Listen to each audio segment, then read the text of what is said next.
Tous, merci de nous retrouver sur Canal Turf. On va parler des réunions de ce samedi et ce dimanche à la Vronne de Vincennes. Sachez d'ores et déjà que la réunion de samedi à Vincennes est un peu plus intéressante au niveau du flambe que celle de dimanche, qui est, elle, pour le coup, extrêmement compliquée et qui devrait donner lieu à des arrivées surprises. Samedi, donc, avec une belle journée, si je m'y retrouve dans mes journaux. Une très très belle journée, avec notamment un quintet extrêmement facile. Ce quintet, c'est la quatrième course, le prix Saint-Georges de Didonne. Faut pas chercher midi à 14h. Un favori qui va s'imposer, Viking Blue. Une deuxième chance qui normalement devrait terminer deuxième, à savoir Venus de Bailly. Et Vinito, le numéro 15, sera placé en troisième position. Et ensuite, tout devient possible. À mon sens, le numéro 18, un 2 mai, a une très belle chance à défendre. On peut le mettre quatrième sur un ticket. Je pense qu'avec ces quatre bases-là, on ne devrait pas être loin de la vérité. Attention au tableau à Vostrinja, toujours à l'arrivée s'il trotte.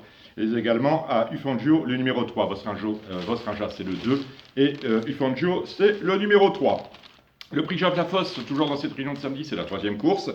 C'est une très très belle course auto-montée qui va nous servir de point de repère pour le prochain prix de Cornulier. Il y a une jument que j'aime bien, c'est américaine, il y aura une petite cote, on s'intéresse à son cas.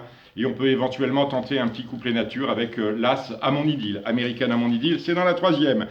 Dans le prix douanier de Saint-Quentin, par le prix d'Amérique, on a un cheval qui est difficilement battable, mais qui fait sa rentrée, c'est Lionel, entraîné par Fabrice Soulouin.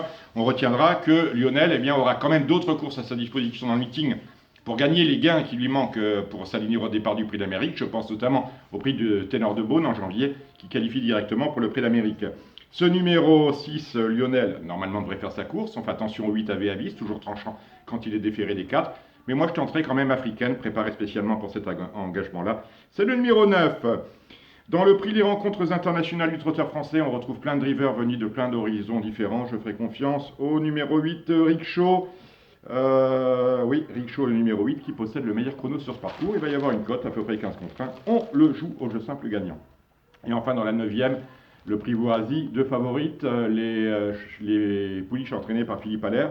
Mais on fera attention à la candidature du 10, DS de Guéron. Je pense que c'est sa course.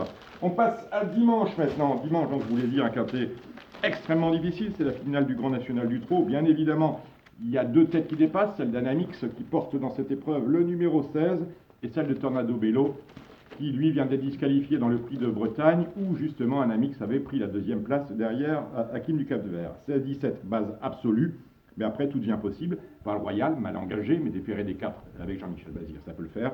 Topage Jeff, belle cote, le numéro 10, juste à la limite du recul. On a préparé soigneusement cet engagement.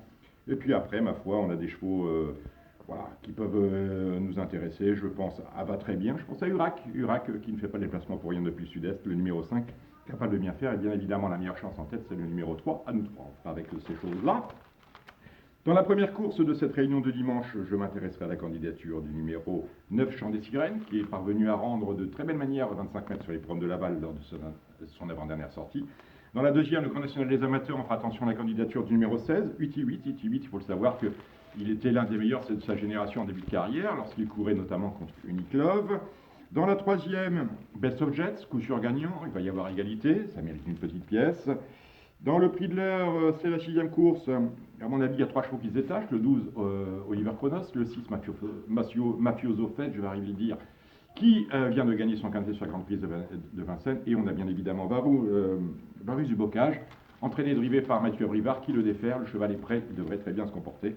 Et enfin, dans la septième course, le Trot Open des régions, septième course, on s'intéressera à la candidature d'un certain artiste de joute qui rend ça à certains 50 mètres, mais c'est de très loin le meilleur cheval du lot. Donc attention à cet artiste de joute. Jouez bien, on se retrouve la semaine prochaine, à très bientôt.